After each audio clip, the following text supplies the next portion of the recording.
मसीहे मुहम्मद के प्यारों को देख, फलक के चमकते सितारों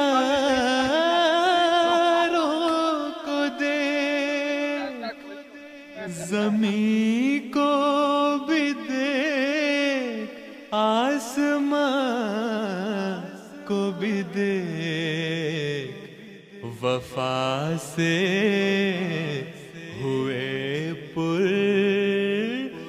नज़ारों को देख। मसीहे मुहम्मद के प्यारों को देख, फलक के चमक। अस्सलाम वालेकुम वरहमतुल्लाहि वबरकातुहू। सुबहानल्लाहि व बिहम्दिही सुबहानल्लाहिल अज़ीम। अल्लाहुम्मा सल्लि अला मुहम्मदिन व अला आलि मुहम्मदिन कमा सल्लैता अला इब्राहीम व अला आलि इब्राहीम इन्नका हमीदुम मजीद। अल्लाहुम्मा बारिक अला मुहम्मद व अला आलि मुहम्मद कमा बारिकता अला इब्राहीम व अला आलि इब्राहीम इन्नका हमीदुम मजीद। दोस्तों, आज 16 अप्रैल 2024 की सुबह का जो वक्त है, आपको अंदाज़ा हो गया होगा गाड़ियों की तादाद देख के कि ये अभी काम पे जाने का वक्त नहीं हुआ, जिसकी वजह से रश नहीं शुरू हुआ। बहरहाल मंगलवार है। 2 रोज़ से दुनिया को जिस तरह बेवकूफ़ बना के एक मुल्क के ऊपर चढ़ाई करने का जो प्लान बनाया जा रहा है, ये मेरा ख्याल है कि किसी भी फहीम शख्स, एक अक्लमंद शख्स से कोई लुका छुपा नहीं है। आप सब जानते हैं हिस्ट्री, मुसलमान ममालिक के एक के बाद एक की जो बारी आ रही है, उस पे जब हमला किया जाना होता है, दुनिया में एक फ़ज़ा जो कायम की जाती है, किस तरह की जाती है। सबसे पहले आपने इराक देखा, फिर उसके बाद आपने, बल्कि उससे पहले हमारी ज़िंदगी होश व हवा से कबल, अभी जब इतने हमें ज़्यादा लेबनान आप देख लें, उसके बाद आप इराक देख लें, इराक के बाद फिर आपने ये जो मिस्र में हुआ, फिर लीबिया में जो हुआ, फिर सीरिया में जो हुआ, शाम में। इसी तरह ये एक मुसलमान मुल्क के हाथों दूसरे मुसलमान मुल्क के ऊपर जो हमले करवाए गए, कत्ले आम हुआ, बच्चों औरतों को घरों में बैठे सड़कों पे कम पर खच्चे उड़ा दिए गए बम्बार्डमेंट के ज़रिए। ये सारे के सारे करने से पहले कोई हवा दुनिया में कायम की गई ताकि लोग जो हैं वो इस चीज़ को हक बजानब समझें। अभी ये जो तमाशा, खेल तमाशा दिखाया गया जी, ईरान ने हमला कर दिया इसराइल पे, और वहाँ इतने जो है वो हवा में देखे गए उड़ते, क्या ड्रोन्स, और फिर इतने मिसाइल जो है वो उड़ते।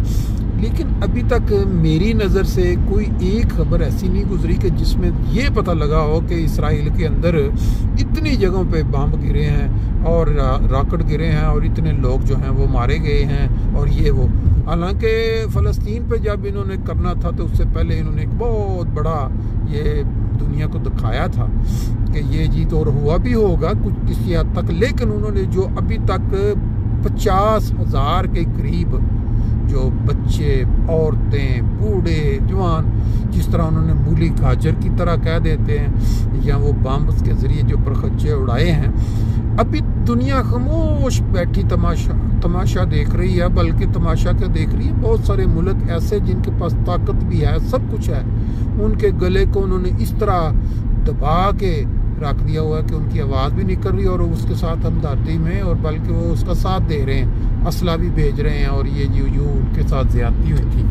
अब ईरान के साथ अगला जो कदम शुरू होने जा रहा है, इस्लामी ममालिक की एक के बाद एक कमबख्ती आ रही है, और पूरी दुनिया में जितने ये जो तरक्की याफ्ता ईसाई मुल्क हैं, वो यहूदी जो कम्युनिटी है इसराइल, उनके साथ मिल के वो बाज़ औक़ात आवाज़ निकाल भी देते हैं कि ये फ़लाँ वक़्त का बदला, फ़लाँ वक्त ये जंगी हुई थी। बहरहाल हम इस बहस में नहीं पढ़ते। दुनिया तीसरी आलमी जंग का आगाज़ देख चुकी है बकौल हमारे प्यारे आका। ये जो काम हुआ है, पहले एक सफारत खाने पे हमला और फिर ईरान ने जो थोड़ा बहुत अपना ये इजहार किया, मुजाहरा किया कि भी हम इसका बदला ले रहे हैं, और उन्होंने डायरेक्ट उस को चलाए भी हैं। राकेट कह लें या शुरलियाँ कह लें या पटाखे कह लें, क्योंकि राकेट चले और फिर उसके बाद पता न चले कि कहाँ गया और किधर, अल्लाह बेहतर जानता है। अब उसके बदले में ये सारा शो करके प्रोपेगेंडा करने के बाद पूरी दुनिया के अंदर जो अब तैयारी की जा रही है, ये उस तीसरी आलमी जंग का बाकायदा, जिसके अंदर बड़े बड़े हथियार इस्तेमाल होंगे, आगाज़ कर दिया गया है। आज अगर दुनिया को किसी भी शख्स ने बचा के रखा हुआ है, किसी भी शख्स के ज़रिए और वो भी दुआओं की बदौलत बचा के रखा हुआ है, तो वो जमात अहमदिया है। जमात अहमदिया के खलीफा के पिछले आप कितने जो जुम्मे के खुतबे हैं वो निकाल के देख लें, कितने दर्द के साथ उन्होंने पूरी दुनिया के आगे दुआ की है, खतूत लिखे हैं सदरान को, लेकिन कोई किसी किस्म का उसका पॉजिटिव असर अमली तौर पर नज़र नहीं आ रहा। लेकिन अहमदी लोग जो हैं दुनिया में, वो अपने आका की बात पे दुआएं कर रहे हैं कि या अल्लाह इस दुनिया को बचा ले, इस दुनिया को बचा ले। जिस दिन एक धमाका एटमी हो गया किसी जगह, वो जापान पे जो किए थे वो वक्त और था, सिर्फ अमेरिका के पास थे और किसी के पास थे ही नहीं। तो ये पूरी दुनिया मिनटों के अंदर तहस नहस हो जाएगी। और वो जो पेशगोइयाँ हमने सुन रखी हैं कि इस जंग के बाद दुनिया वो पुराने वक़्त में पहुंच जाएगी जहां गारों के अंदर लोग बना लिए हुए थे। अल्लाह ताला बचाए, मस्जिद करीब आ गई है। हम अपना हस्बे ममूल थोड़ा मुसल्ले अला का शौक पूरा कर लेते हैं और बाकी जो दोस्तों ने साथ शामिल हो जाए। सल्ले अला नबी ना सल्ले अला मुहम्मदिन सल्ले अला हबीबना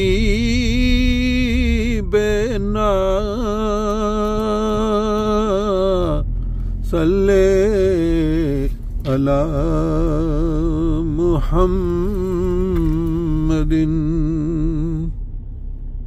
जी माशाल्लाह आज 16 अप्रैल फजर की नमाज के दरस के बाद हमारे 2, 4, 6, 8 अफराद हजरात सुबह की सैर के मज़े ले निकली, यहाँ से निकल पड़े।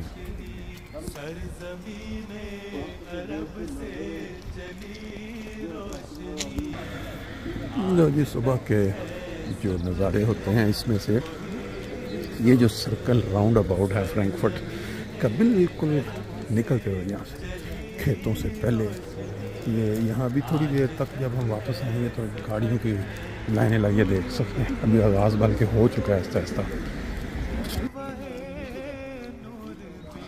जी हवा इतनी तेज़, कल से इतनी ठंडी हवा चल रही है जैसे कहीं बर्फ़ पड़ी हो।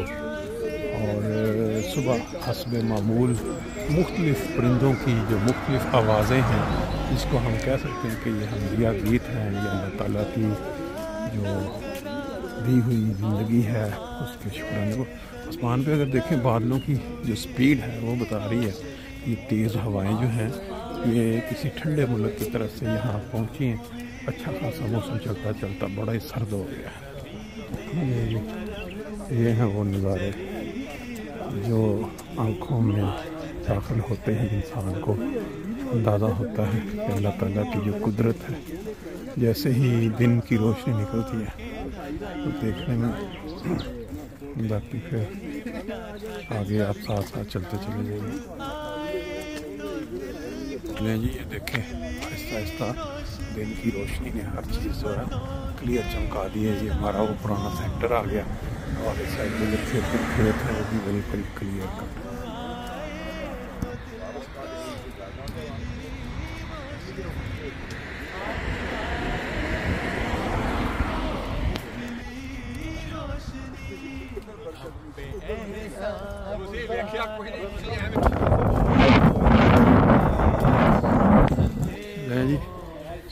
के मनाज़र और साथ बेहतरीन गुफ्तगू, हंसते खेलते छोटी मोटी हल्की फुल्की जिसको तंज़ व मज़ाक के साथ जो फेफड़ों के ऊपर ताज़ा हवा का प्रेशर होता है।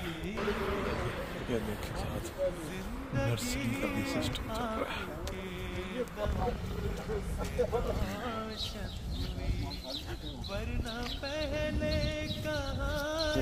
वो गंदम जो हम आपको दिखाया करते हैं, इसका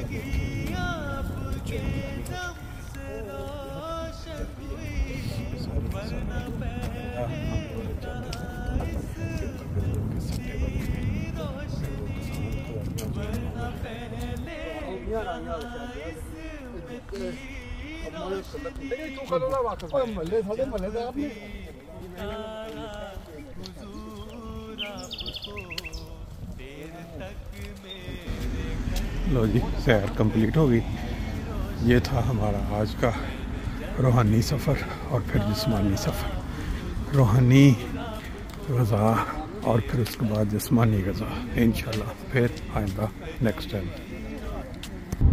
इस्लाम से न भागो राहे